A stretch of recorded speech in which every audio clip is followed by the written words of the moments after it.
Hi, welcome to Finals Week, Quarter 2 final. It will cover both Quarter 1 and 2 material because a lot of the stuff is used throughout the entire year. So we are going to start by doing a little bit of a summary, and then I'm going to walk you through 2 projectile problems because that tends to be what people struggle with the most when they're doing their actual equations. The review problems for the final are optional. They are worth, I'll give you stickers for submitting them. I highly recommend them, but they are optional. So here we go.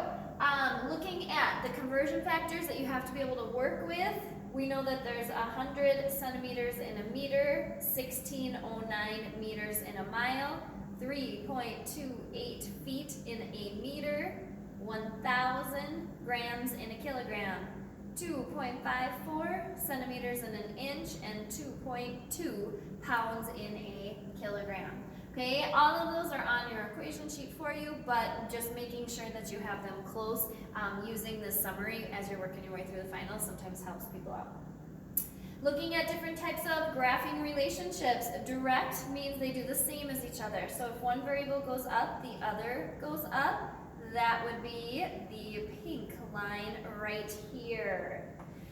Indirect, it's also called inverse, is when they do the opposite of each other. If one variable goes up, the other goes down. That would be this green line right here, indirect. All right, as this variable is getting bigger, this variable is getting smaller. They do the opposite of each other. All right, one-dimensional motion. Knowing that what gravity means is that every second an object falls, its speed increases by the 9.8 meters per second in the downward direction. The negative sign is just downward. It doesn't mean below 0. You can't have a speed less than 0. For our 2 types of graphs, a distance versus time graph, when you calculate the slope, you take y over x, that is meters per second. What that's measuring, you can use either the word speed or velocity. They mean the same thing. If you have a flat horizontal line, the meters are not changing. It means you are not moving, so the distance is not changing.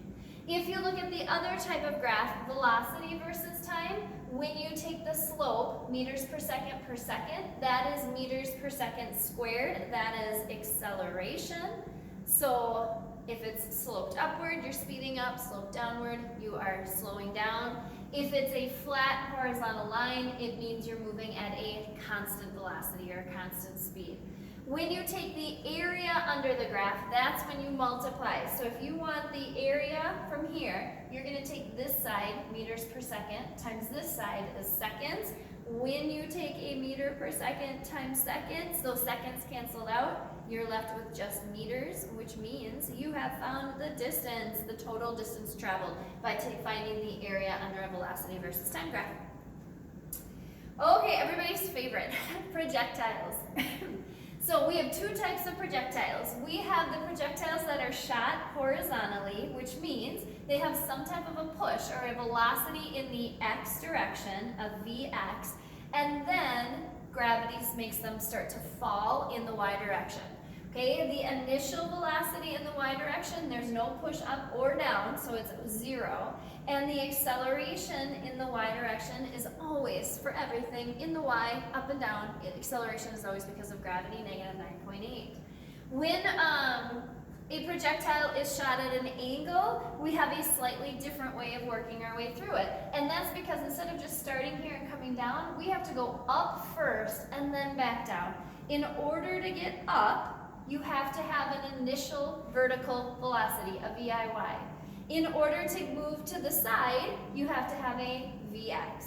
Okay, so these guys right here, we were able to put in a 3rd equation where it helps us find the time, but it only works at the top because that is the only place that when you throw something up, it hits a y velocity of 0 when you hit the peak, when you hit the top. So if you take the x portion out of it, as something goes up, it slows down, hits 0 at this place, and this place only, the VFY is equal to 0. So we just have to remember when using this equation, it only works at the halfway point. We cannot interchange x and y, and that is because in the x direction there's no gravity and we neglect air resistance, so there's no acceleration. You're moving at a constant velocity. In the y direction, we have gravity. It speeds you up as you fall and it slows you down as you go up. Okay, so the velocity in the x direction remains constant, but the velocity in the y direction decreases. Going up, you slow down, and it increases when you fall downward, which means you speeds up. Okay, we will do an example of each step of these mathematically here in just a little bit. After we talked about projectiles, at the start, here is where quarter 2 starts. We started with forces and Newton's laws of motion. The final will be about 2/3 quarter 2 stuff. It is heavily dedicated to quarter 2 with a few questions thrown in from quarter 1. All right, Newton's laws. The first law is that law of inertia. An object in motion wants to remain in motion unless acted upon by an outside force. Inertia is that property of matter to resist changes in motion. The second law is the equation we use for force. It's mass times acceleration. The third law, for every action, there is an equal and opposite reaction. This is the first time we learn the difference between mass and weight, and we still have to be using that as we talked about circular motion and gravitation. Mass is the amount of matter you have. That is in kilograms. Weight is when you have your matter, the force of gravity pulling downward on it, and it is a force, so it's measured in newtons. A g-force, we learned how to calculate that. You take the total force divided by mass times gravity. If you are feeling 3 G's, it means you feel 3 times your normal weight, you feel 3 times heavier. If you feel 0.33, that is like 1/3 or 33% your original weight, so you feel lighter. Once we got through forces, we then looked at work, power, and energy. Okay, I just kind of summarized everything up here for you with the definition and the unit that things are measured in. So if you get a question on your final about units of work or power, you can just come straight to here. Work is when you take force times distance. Here's your equation. A Newton times a meter, they renamed it a joule. So every time you find work, you are measuring it in joule. Power is the rate at which work is done. The best equation is our MAD over T, mass times acceleration times distance over time. And then there's numerous units that we use, but the main ones are watt, and then we can change it to horsepower by dividing by 746. Kinetic energy is the energy of motion. You have to be moving to have kinetic energy. 1/2 mass times your velocity squared. It's measured in joules. Potential energy, you have to have height. So it's the energy of position or height. You take mass times gravity times height, and the unit for that would be in joules as well. And then finally, at the end of that unit, we learned how to take the conservation of energy equation, which states that the total energy that you have to begin with on the left side of the equation, initially, that's what the I's mean, is equal to the total energy after something happens, finally, right here. The G stands for gravity, HI is initial height, initial velocity, final velocity. And we're able to use that equation in order to move variables around and solve for one of them. Right after winter break, we came back and talked about momentum. Momentum is a lowercase p. In order to solve for it, you take mass times velocity. The unit of momentum, it doesn't get a nice new just one letter unit. You have to take the unit of mass, kilogram, and multiply it by a unit of velocity, meters per second. If you want to change momentum, you have to take a force and multiply it by a time period. So in order to change momentum, we need a force applied for a time period. They give it a fancy name called the impulse. We don't use that very often. The main part of this equation is right there. F delta T equals M delta V. It's a second way to solve for force. If you use acceleration and mass to solve for force, that works as well. This is just a second way to do it using time and mass and change of velocity.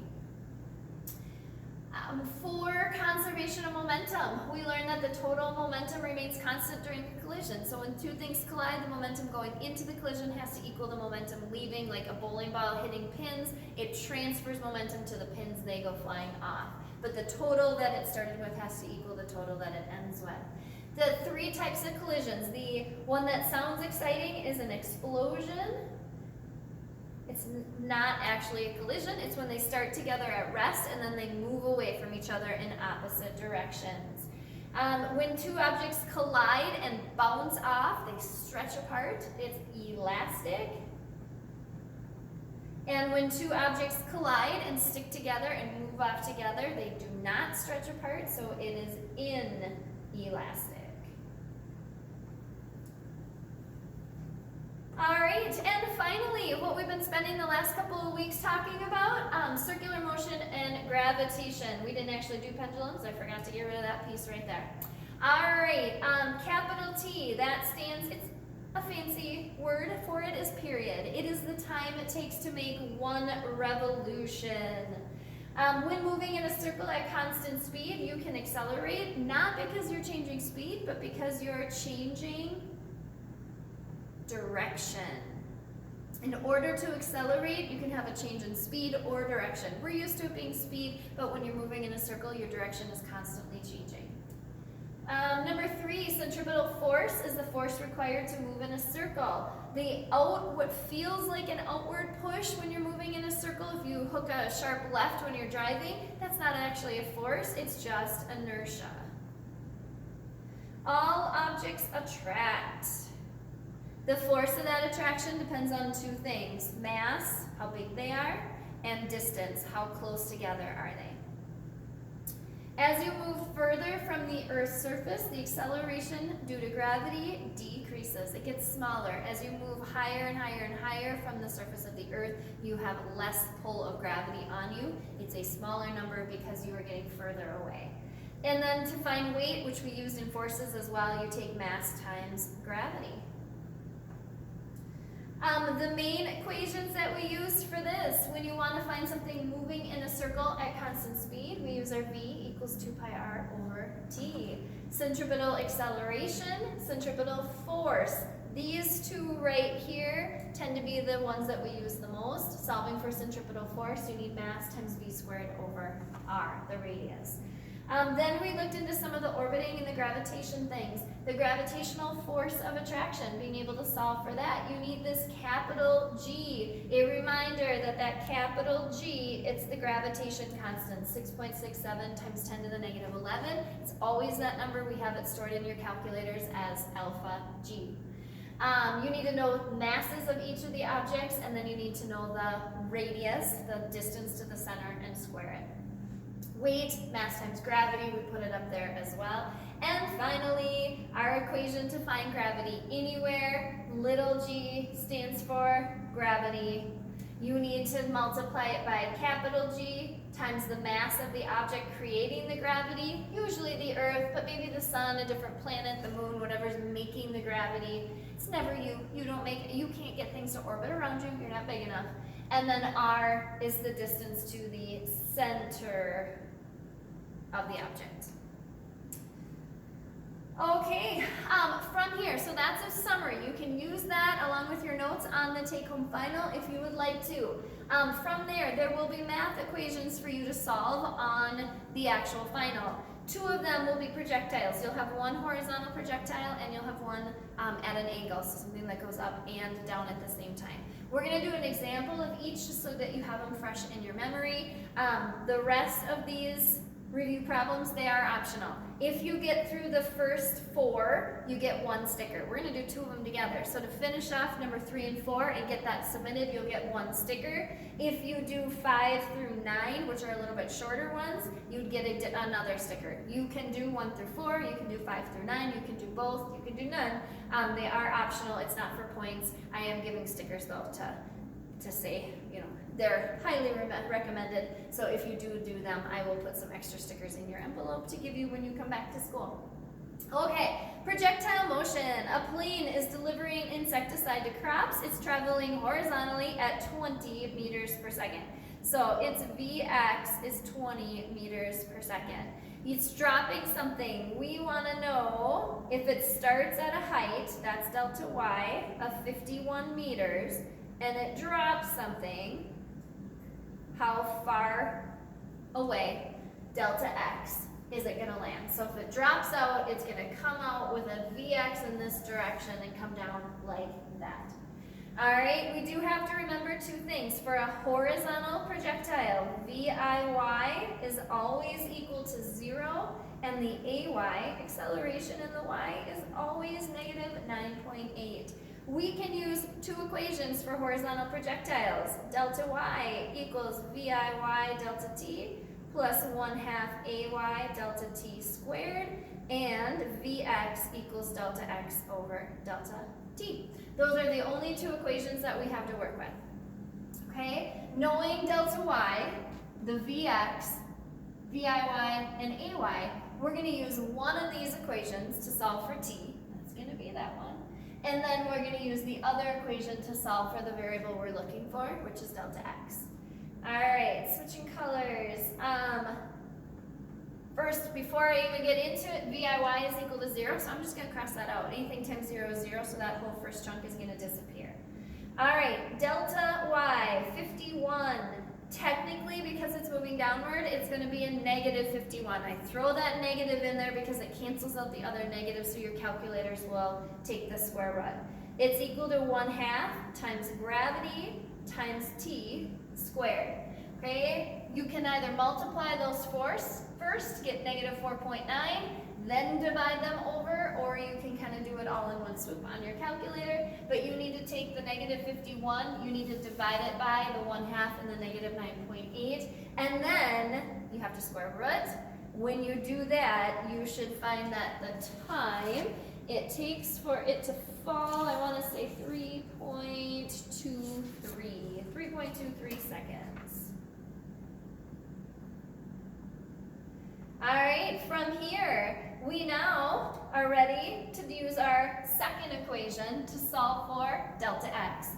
The Vx was 20. We're looking for delta x, and our time is 3.23. This is stuck on the bottom. You have to multiply it to the other side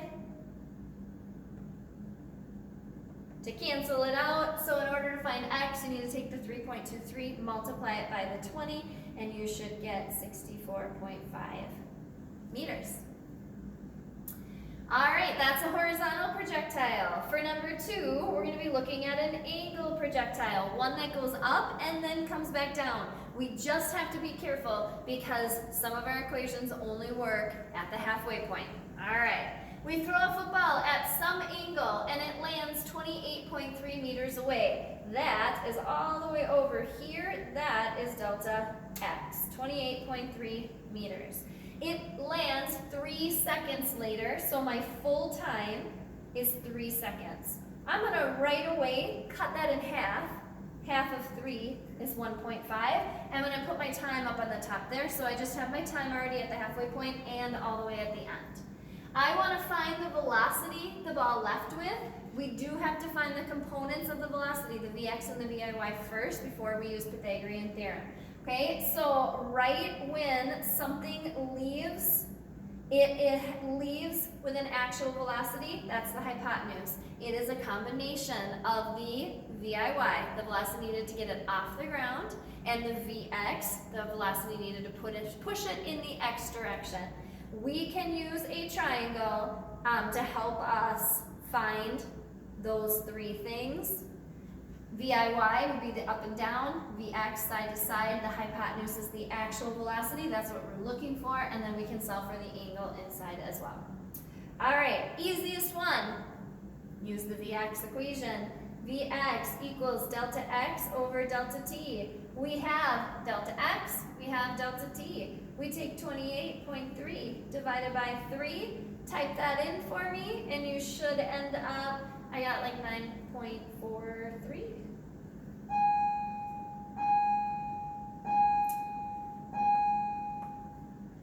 Step 2, to solve for VIY. We have two equations that has it in it. One of them's super long, one of them's a little bit shorter. That's the one we like to use. AY equals VFY minus VIY over delta T. We can use this equation to solve for VIY as long as we use it at the halfway point so that the VFY can equal 0. Okay, that means when we put in a time, it can't be 3 seconds, we need the halfway point time, so we have to use 1.5. Okay, AY is always the same, negative 9.8, equals 0 minus VIY over 1.5, time at the halfway point, not the full time. To get this off the bottom, we multiply it over, the two negative signs cancel, and you're left with a positive VIY, which is 14.7. So I multiplied this off the other side, so 1.5 times negative 9.8, and that negative sign and that negative sign cancel each other out. All right, from there, I now have this side of my triangle and this side of my triangle. In order to find the hypotenuse, I'm going to use Pythagorean theorem. V squared equals Vx squared plus VIY squared. Okay, so if I plug in my Vx, 9.43 squared, plus my VIY, 14.7 squared. I add them together, and then I remember to square root, because it's equal to V squared. I get 17.9. Alright, I have my answers to that. The last thing I need to do is find the angle inside. So that would be this angle right here that the ball is going to leave at. In order to do that, you can use any trig function. You have all three sides of your triangle. I just use tangent because it's always opposite, VIY over Vx. So tangent of the angle is equal to VIY over Vx. So tangent of the angle is equal to 14.7 divided by 9.43. Okay, into your calculator, you have to hit, first check your mode. Make sure you're in degrees, not radians. You have to be in degrees to get this to work. Then you have to use your inverse function. You have to hit second tangent. We want the angle, you have to use the inverse. Second tangent, 14.7 divided by 9.43. If you hit enter, you should get 57.2 degrees. Please check that in your calculator. Make sure you're in degree mode. You will need it in degrees for your final. All right, so those are our two types of projectiles. In order to finish up this page, number 3 and 4, there are two circular motion and gravity. If you finish those up, you get 1 sticker. Then moving to the last page of this, there's work, power, and energy, momentum, problems as well. If you finish that page, you would also get a sticker for that for a maximum of 2. It is optional, but highly recommended. I have a full key in Schoology in the week 10. The final is in there as well. Make sure you get that submitted before Friday at midnight, and then you will be ready to go, done with quarter 2 and ready to start quarter 3. Thank you.